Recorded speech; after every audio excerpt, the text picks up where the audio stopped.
Du Québec n'avait pas l'outil qu'il a aujourd'hui, qu'on appelle une réserve de biodiversité, qui est une nouvelle aire protégée qui permet, oui, d'extraire les activités industrielles, mais de garder l'ensemble des activités récréatives qui peuvent donner une valeur au territoire et de créer une richesse. Avant, on n'avait pas ça.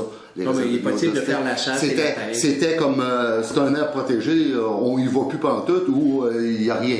Mais ils ont créé, justement, le gouvernement du Québec a créé, modifié ses lois sur les aires protégées pour créer ces types d'aires de protection-là, qui sont évidemment beaucoup plus, mieux encadré que la réserve faunique des Laurentides. OK, c'est pas une aire, ça c'est pas une aire de conservation. Mais ça permet de concilier à la fois la conservation et la récréation, la mise en valeur, l'éducation.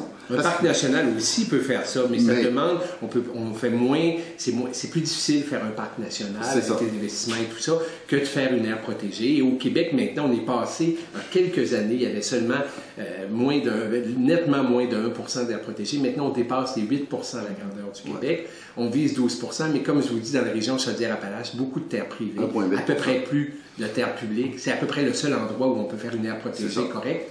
Puis on va se priver de ça pour 75 éoliennes qu'on pourrait mettre ailleurs.